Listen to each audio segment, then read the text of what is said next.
একেই বলে বদলা। ক্রমাগত ভারতের বুকে সন্ত্রাসবাদী কার্যকলাপ চালিয়েছে পাকিস্তান, আর এবারে তার ইঞ্চিতে ইঞ্চিতে জবাব দিচ্ছে ভারত। বাইরে প্রবল গরম, গ্রীষ্মের দাবদাহে এখন একমাত্র গরম খবর ভারত পাকিস্তানের যুদ্ধের আবহ, যাকে ঘিরে জোর চর্চা চলছে চায়ের থেকেও। গরম চায়ে চুমুক দিয়ে পাকিস্তানকে দমন করার খবর নিয়ে চলছে চুলচেরা বিশ্লেষণ। এখনো পর্যন্ত যা পরিস্থিতি রয়েছে তাকে কিভাবে দেখছেন চায়ের থেকে বসা মানুষজন? রায়গঞ্জের একটি চায়ের ঠেক থেকে তা বিস্তারিত তুলে ধরলেন আমাদের প্রতিনিধি সুমন রায়। দেখুন। हेलो भाई साहब, सुनिए, सब लोग अपनी दुकानों की, अपने घरों की, अपनी गाड़ियों की लाइटें बंद कर दें।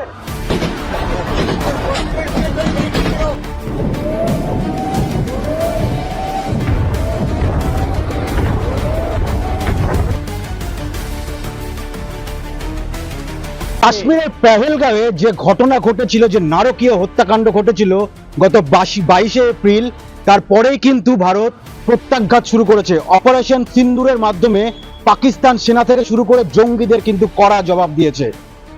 তারপর সাধারণ মানুষ কি ভাবছে? আমাদের ভারতীয় সেনারা যেভাবে গর্বের সাথে পাকিস্তানে একের পর এক জঙ্গি ঘাঁটি গুড়িয়ে দিয়েছে, তারপর আমাদের ভারতীয়রা কি ভাবছেন? তারা এই ভারতীয় সেনাদের যে কাজকর্ম, তাদের এই কাজকর্মকে কিভাবে দেখছে? আমি প্রথমে একটু কথা বলবো। দাদা, কি বলবে এখনো পর্যন্ত ভারতের যা স্ট্যান্ড, সেই স্ট্যান্ড নিয়ে কি বলবে? আমি তো খুবই আনন্দিত এবং গর্বিত বোধ করছি যে ইন্ডিয়া যেইভাবে পাকিস্তানকে শিক্ষা দিচ্ছে, এই শিক্ষাটা ওদেরকে উচিত জবাব দেওয়া উচিত। ওরা জানেই না যে ইন্ডিয়ার কাছে কি কি অস্ত্রশস্ত্র আছে এবং তারা কি করতে পারে ইন্ডিয়া, সেটা একেবারে অস্ত্র শস্ত্র, ভারতের যা যা অস্ত্র রয়েছে পাকিস্তান কল্পনাও করতে পারবে না যে ভারত কি করতে পারে। কালকে রাতভর কিন্তু পাকিস্তান হামলা চালিয়েছে, তার প্রত্যাঘাত কিন্তু পদে পদে ভারত দিয়েছে। আমি একটু কথা বলবো।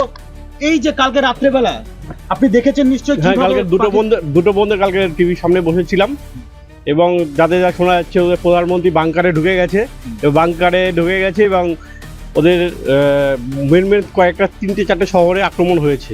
তা আমি চাচ্ছিলাম যে যেরকম রাশিয়া যেভাবে ভুলে যাচ্ছে নামটা, ইউক্রেনকে আক্রমণ করেছিল, ভারত যেন সেইভাবে ওদেরকে আক্রমণ করে একদম ইউক্রেনের মতন অবস্থা পাকিস্তানের হবে না তো?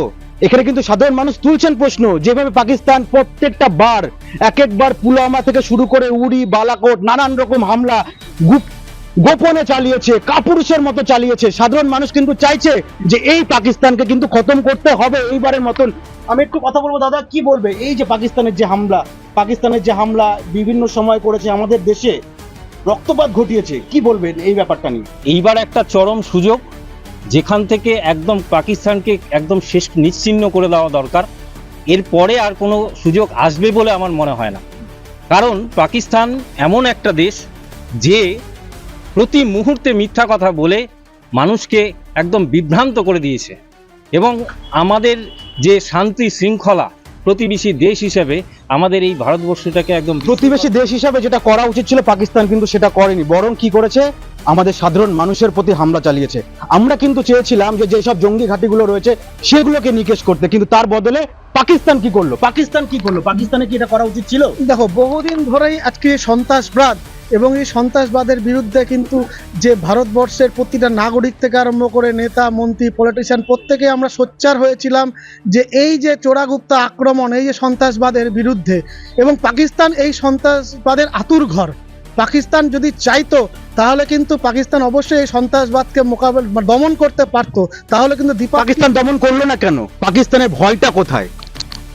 পাকিস্তান দেখেন, আম গাছে তো কাঁঠাল ফলে না। পাকিস্তানের জন্মই তো ভারত বিরোধিতা থেকে, শত্রুর থেকে। তাহলে ও যতদিন বাঁচবে ভারতের শত্রুতাই করবে। মিথ্যা কথা বলে বিশ্ব ব্যাংক থেকে টাকা নেয় যে আমরা দেশের উন্নতি করব, একটাও হসপিটাল করে না, জনগণ না খেয়ে মরে। শুধু ওই সন্ত্রাস। যে দেশে জনগণ না খেয়ে মরে সেই দেশ কি করে যুদ্ধ করতে সাহস পায়?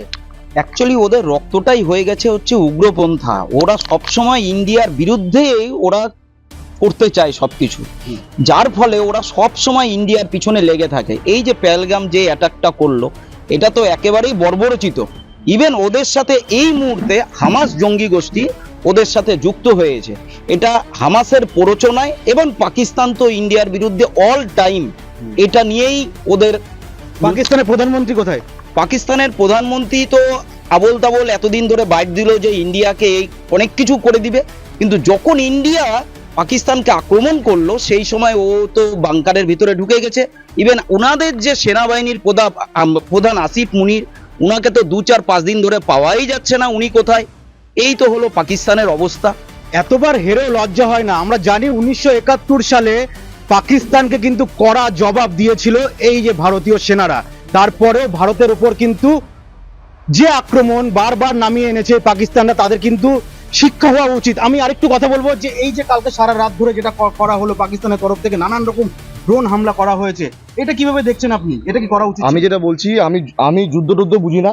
যেটা হচ্ছে 26 জন যে হিন্দুদের হত্যা করা হয়েছে, যে হিন্দু নিধন করা হয়েছে, 26 জন ভারতীয় যে হিন্দুর যে সিঁদুর মোছা হয়েছে, এটা হচ্ছে তারই বদলা।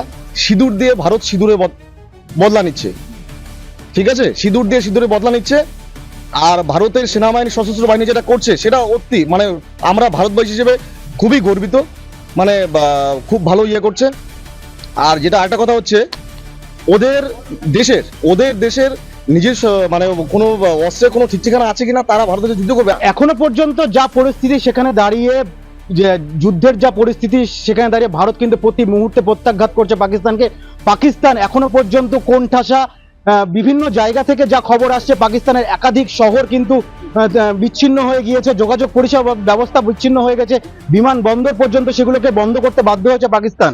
এখন দেখা যাক বাকি কি পরিস্থিতি রয়েছে। যুদ্ধের সমস্ত আপডেটস আপনারা চোখ রাখুন RCTV সংবাদে।